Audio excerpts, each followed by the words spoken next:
لبيك اللهم لبيك لبيك لا شريك لك لبيك. خس کم جہاں پاک.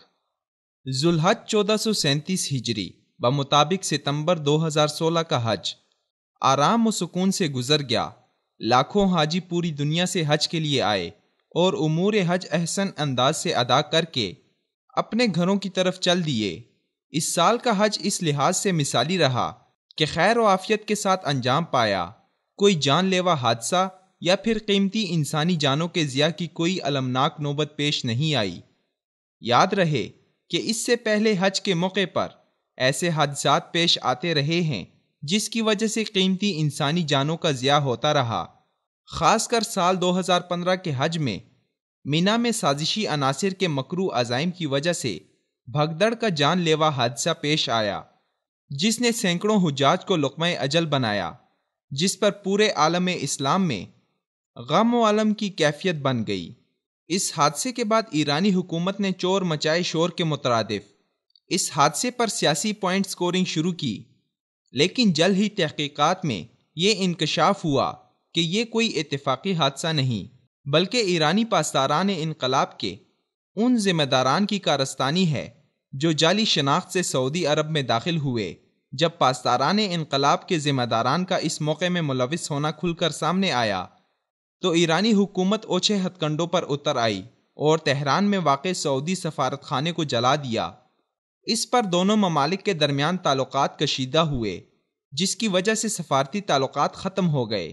لیکن حج کے موقع پر جب سعودی عرب کی طرف سے ایرانی حجاج کے لیے سفارتی سطح پر نرمی پیدا ہوئی تو ایرانی حکام نے یہ مطالبہ کر دیا کہ اس کے حجاج کو فسادات کی کھلی چھوٹ ہوگی. اس مطالبے کو مسترد کرتے ہوئے سعودی حکام نے حج کے پرامن انتظامات کو مقدم جانا اور یوں ایرانی حکومت کی ہٹ درمی کی وجہ سے ایرانی حجاج کے لیے حج کے دروازے بند ہوئے. جب ایرانی حجاج پر ان کی حکومت کی ہٹ درمی کی وجہ سے حج کے دروازے بند ہوئے تو ایرانی سپریم لیڈر نے شیعوں کو حکم دیا کہ وہ مکہ اور مدینہ کے بجائے کربلا اور نجف کا رخ کریں. جب پوری دنیا سے آئے ہوئے مسلمان مکہ میں حج کے فرائض سر انجام دے رہے تھے تو ایرانی شیعہ کربلا اور نجف میں خوار ہو رہے تھے. اس سال حج کے موقع پر کربلا اور نجف کی طرف شیعوں کو بھیجنے والے ایران نے ایک طرف یہ ثابت کیا کہ صفوی افکار کا اسلام سے کوئی تعلق نہیں، جبکہ دوسری طرف اس سال کے پرامن حج نے یہ ثابت کر دیا کہ ہمیشہ سے حج کے موقع پر حجاج کرام کے جان و مال کو نقصان پہنچانے والے صفوی شیعہ ہی ہیں.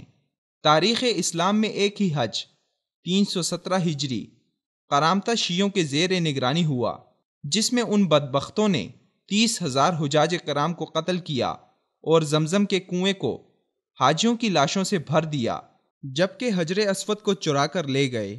اس کے بعد سے شیعہ عناصر کا یہ وتیرہ رہا ہے کہ جب بھی انہیں حج کے موقع پر کسی سازش کا موقع ملا تو انہوں نے اس کو ہاتھ سے جانے نہیں دیا بلکہ اس سے پورا فائدہ اٹھاتے ہوئے امت مسلمہ کے قتل عام تک سے گریز نہیں کیا. ایران کے ان صفوی افکار کو دیکھتے ہوئے امت مسلمہ کو چاہیے کہ ان کے مکروہ عزائم سے بچنے کے لیے ایک منظم لائحہ عمل تیار کریں تاکہ جیسے اس سال کا حج امن و سکون سے گزرا ایسے ہی امت مسلمہ ان داخلی دشمنوں سے ہمیشہ کے لیے امن و سکون پائے، کیونکہ یہ تو ثابت شدہ حقیقت ہے. خس کم جہاں پاک.